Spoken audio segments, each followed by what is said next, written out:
বিসমিল্লাহির রহমানির রহিম। আজ শুক্রবার 13 ডিসেম্বর 2024, 28 অগ্রহায়ণ 1431, 10 জামাদিউসানি 1446।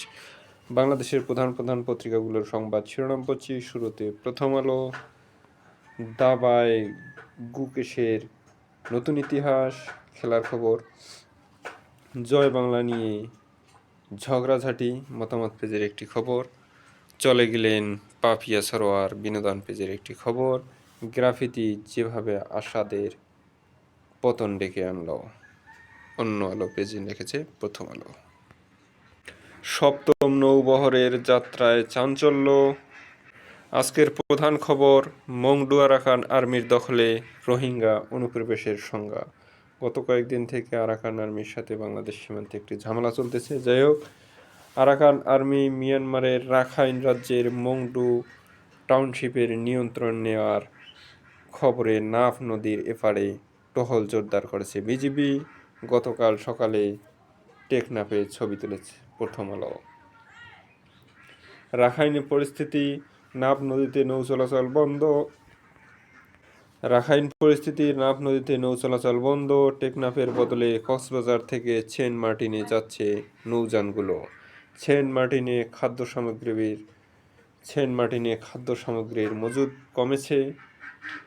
আব্দুল কুদ্দুস ও গিয়াস উদ্দিন টেকনাফ সীমান্ত থেকে। দীর্ঘ 11 মাসের লড়াই সংঘাতের পর মিয়ানমারের রাখাইন রাজ্যের মংডু টাউনশিপের নিয়ন্ত্রণ নিয়েছে দেশটির সশস্ত্র গোষ্ঠী আরাকান আর্মি AA। গত রোববার দুপুরে মংডু টাউনশিপের দক্ষিণে দেশটির বর্ডার গার্ড পুলিশের বিজিপি সর্বশেষ 5 নম্বর সীমান্ত ব্যাটালিয়নটিও দখলে নেয় তারা। মংডু আরাকান আর্মির দখলে চলে যাওয়ায় বাংলাদেশ ও মিয়ানমারের দুই পারেই রোহিঙ্গাদের নিরাপত্তা ঝুঁকি বেড়েছে। রাখাইন রাজ্যে 5 লাখের মতো রোহিঙ্গা আছে এখনও। তাদের সঙ্গে আরাকান আর্মির বিরোধ আছে।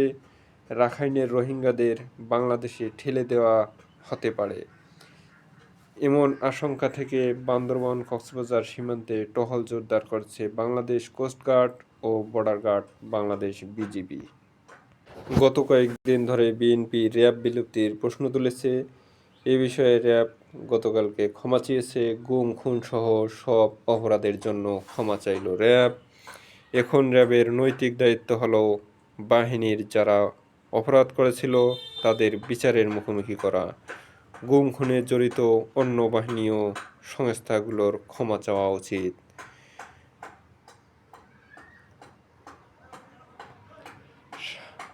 সাংবাদিকদের র্যাব প্রধান নারায়ণগঞ্জের 7 খুন সহ র্যাবের হত্যাকাণ্ডের শিকার পরিবারের কাছে দুঃখ প্রকাশ।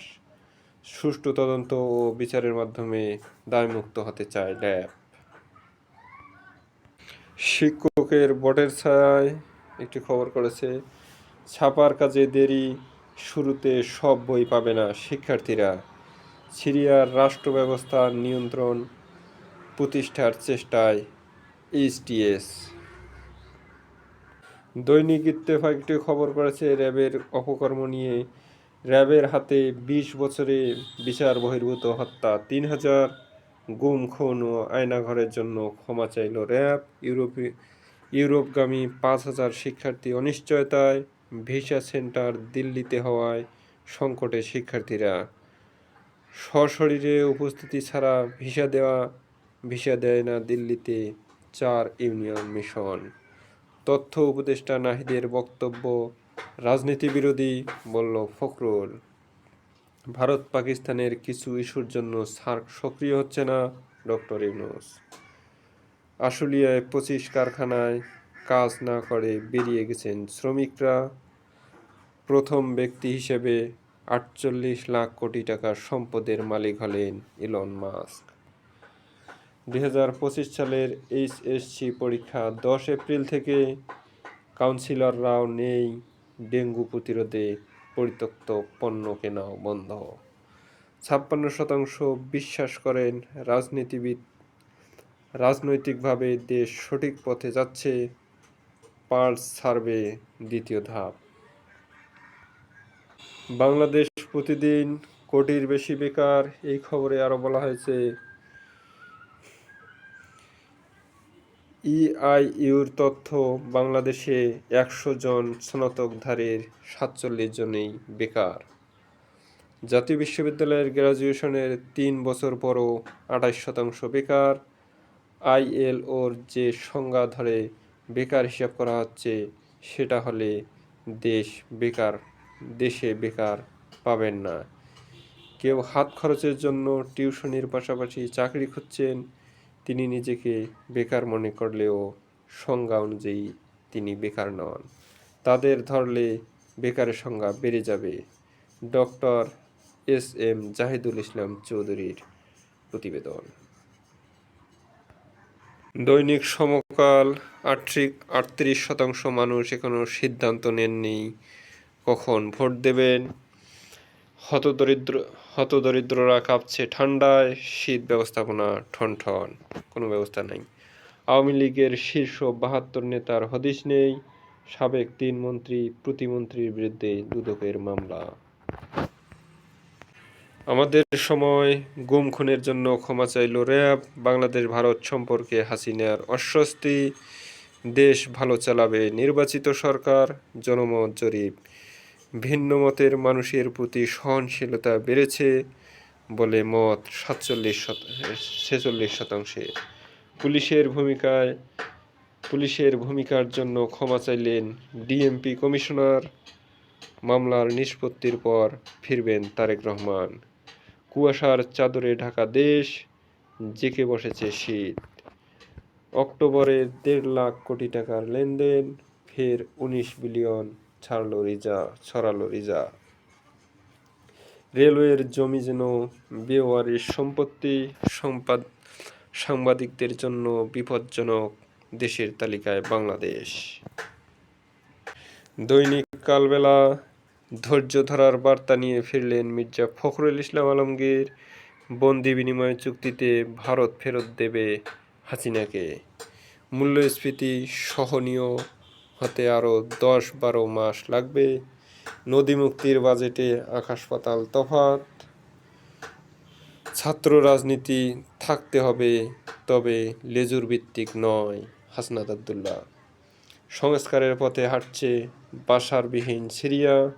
অন্তর্বর্তী সরকার নিয়ে হাসিনার বক্তব্যে সমর্থন নেই ভারতের।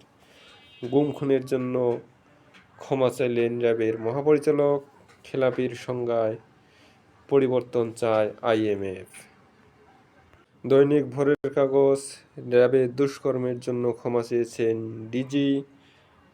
ঢাকার আকাশ মিত্রবাহিনীর দখলে। বিজয়ের মাসের একটি খবর। রোহিঙ্গা সংকটে নতুন মাত্রা। আরাকান আর্মির দখলে পুরো সীমান্ত। প্রবেশের অপেক্ষায় আরও রোহিঙ্গারা। আড়ালে চলে গেল প্রত্যাবাসন প্রসঙ্গ।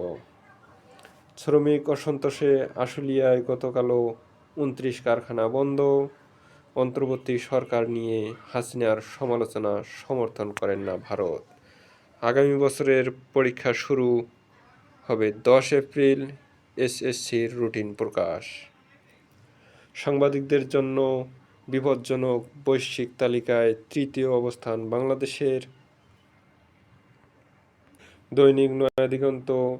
৪ খাতে ১,০০০ কোটি টাকার বেশি দুর্নীতি কর্ণফুলী টানেলে। ভারত পাকিস্তানের কিছু ইস্যুর জন্য সার্ক সক্রিয় হচ্ছে না। নতুন সিরিয়া গড়ার অঙ্গীকার অন্তর্বর্তী প্রধানমন্ত্রীর।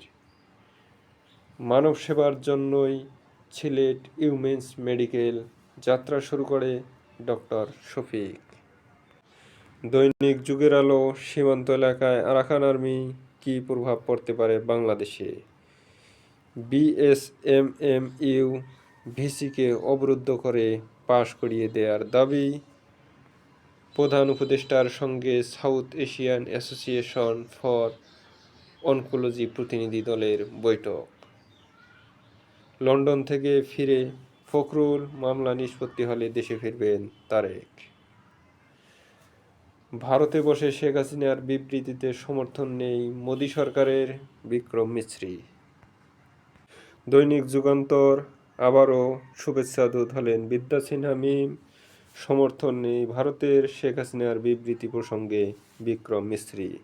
সাবেক ৩ মন্ত্রীর বিরুদ্ধে মামলা, দুর্নীতির মাধ্যমে বিপুল অবৈধ সম্পদ অর্জন করেন তারা। মামলা শেষ হলেই দেশে ফিরবেন তারেক রহমান, লন্ডন থেকে ফিরে মির্জা ফখরুল। বিচারের মাধ্যমেই র্যাব দায়মুক্ত হতে চায় র্যাবের মহাপরিচালক।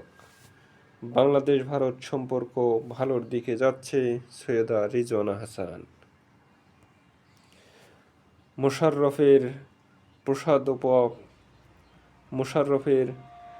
প্রসাদোপম বাড়িগুলো বিরানভূমি হয়ে পড়ে আছে। পিআইসি গঠনেও ঘুষ, ৫৩ হাওরে ফসল রক্ষা, বাঁধ নির্মাণ।